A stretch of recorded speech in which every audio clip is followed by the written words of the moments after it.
O nascimento miraculoso de João Batista. Lemos no livro de São Lucas, capítulo 1, versículos 57 a 63. E completou-se para Isabel o tempo de dar à luz e teve um filho. E os seus vizinhos e parentes ouviram que tinha Deus usado para com ela de grande misericórdia, e alegraram-se com ela. E aconteceu que, ao 8º dia, vieram circuncidar o menino, e lhe chamavam Zacarias, o nome do seu pai. E respondendo sua mãe, disse: Não, porém será chamado João. E disseram-lhe: Ninguém há na tua parentela que se chame por este nome. E perguntaram por acenos ao pai como queria que lhe chamassem. E pedindo Zacarias uma tabuinha de escrever, escreveu dizendo: O seu nome é João. E todos se maravilharam. Vamos agora às palavras ditas pelo próprio sumo sacerdote Zacarias sobre João Batista e Jesus. Na leitura do capítulo 1, versículo 68 do livro São Lucas, Zacarias fala de João Batista quando disse estas palavras: Bendito o Senhor, Deus de Israel, porque visitou e remiu o seu povo. E no versículo 67 do capítulo 1 do mesmo livro, a Bíblia diz que Zacarias, seu pai, foi cheio do Espírito Santo e profetizou estas palavras. A expressão seu pai, neste versículo 67, está referindo que Zacarias é pai de João Batista. E já no seguinte versículo de número 69, Zacarias fala de uma segunda individualidade, que é a pessoa de Jesus, o Messias, que estava para nascer, quando disse: E nos levantou uma salvação poderosa na casa de Davi, seu servo. Portanto, a letra E, que é uma conjunção aditiva, iniciando o versículo 69 do mesmo capítulo 1, dos versículos 67 e 68, onde Zacarias faz a menção de seu filho João Batista, agora no versículo seguinte de número 69, do qual estamos referindo com uma especial ressaltação, Zacarias já utiliza uma segunda expressão quando disse estas palavras: E nos levantou uma salvação poderosa na casa de Davi, seu servo. Esta frase significa que foi produzida uma salvação poderosa na casa de Davi, o qual o próprio Davi se autodenomina o servo do Senhor. Concluímos a expressão da determinante frase do versículo 69, lendo-a novamente agora com a presença da letra E, que é uma conjunção aditiva. Assim, pronunciemos a leitura exatamente como está escrita no decodificado versículo 69. E nos levantou uma salvação poderosa na casa de Davi, seu servo.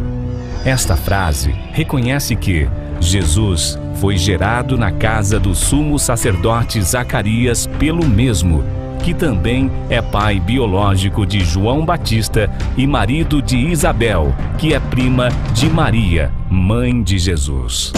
Estes fatos históricos, registrados nos versículos do livro São Lucas, que até então eram eventos misteriosos de serem decodificados, são agora evidenciados a você neste exato momento, no modo detalhadamente descriptografado. Salientamos a extraordinária evidência com a leitura do mesmo capítulo 1, do versículo 69, recordando que a frase a seguir é uma expressão do próprio Zacarias quando disse que foi levantado uma salvação poderosa na casa de Davi, seu servo. E agora, no versículo 32, o anjo Gabriel informa a Maria que o Senhor Deus daria a Jesus o trono de Davi, seu pai. Isto demonstra que quem estava ocupando o trono de Davi, segundo a menção do anjo Gabriel, no versículo 32, capítulo 1 do livro São Lucas, era o sumo sacerdote Zacarias. E ainda, nos versículos 70 a 75, Zacarias continua destacando a pessoa de Jesus, quando disse estas palavras: como falou pela boca dos seus santos profetas, desde o princípio do mundo, para nos livrar dos nossos inimigos e da mão de todos os que nos aborrecem, para manifestar misericórdia aos nossos pais, e lembrar-se do seu santo concerto e do juramento que jurou a Abraão, nosso pai, de conceder-nos que, libertados da mão dos nossos inimigos, os serviríamos sem temor, em santidade e justiça, perante ele, todos os dias da nossa vida. Agora, a partir dos versículos 76 a 80 do mesmo capítulo 1 do livro São Lucas, Zacarias retorna falando da pessoa de João Batista, que nasceu para ser o profeta de Jesus. Vamos à leitura dos versículos.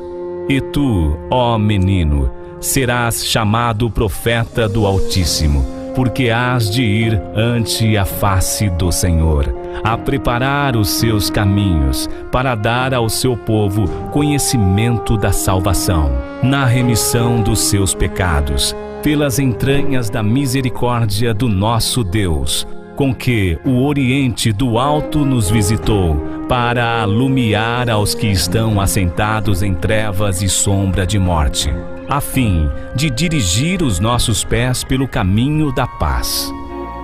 E o menino crescia e se robustecia em espírito, e esteve nos desertos, até ao dia em que havia de mostrar-se a Israel. Em tal grau, façamos algumas observações muito relevantes para concluir a primeira tese do exame de hoje. Lembremos que a Bíblia cristã é um livro codificado e que somente seria decodificada em uma época providencialmente preparada. Vejamos um exemplo disto pronunciando os versículos 41 a 46 do capítulo 22 do livro São Mateus, que inicia com a menção das palavras: Cristo, filho de Davi. Assim, iniciemos a leitura do versículo 41 que diz: E, estando reunidos os fariseus, interrogou-os Jesus, dizendo: Que pensais vós do Cristo? De quem é filho? Eles disseram-lhe: De Davi. Disse-lhe ele: Como é então que Davi, em espírito, lhe chama Senhor, dizendo: Disse o Senhor ao meu Senhor: Assenta-te à minha direita, até que eu ponha os teus inimigos por escabelo dos teus pés? Se Davi, pois, lhe chama Senhor, como é seu filho? E ninguém podia responder-lhe uma palavra. Nem desde aquele dia ousou mais alguém interrogá-lo. É fundamental ressaltar que há 2000 anos o povo já questionava sobre o misterioso nascimento de Jesus, pelo conceito divulgado de ter concebido simplesmente pela atuação do Espírito Santo. Aqui, no versículo 45, quando disse Jesus: Se Davi, pois, lhe chama Senhor, como é seu filho? Nesta passagem, proferida pelo próprio Jesus em termos figurados, evidencia as características de como seria o pai biológico de um filho do qual o próprio Senhor disse: Assenta-te à minha direita, até que eu ponha os teus inimigos por escabelo dos teus pés? Confirmemos no versículo 1 do mesmo capítulo 22 de Mateus, o qual menciona que estas palavras citadas acima, Jesus as pronunciou em parábolas.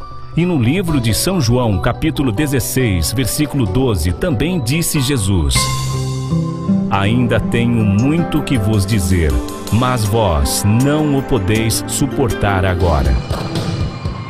Assim, caro leitor e ouvinte, Neste momento, elucidamos em detalhes a você um dos segredos mais misteriosos que nunca foi mencionado e muito menos esclarecido pelas próprias igrejas cristãs, responsáveis pelas vidas espirituais dos fiéis que, com amor e dedicação, contribuem lealmente com suas ofertas e seus dízimos.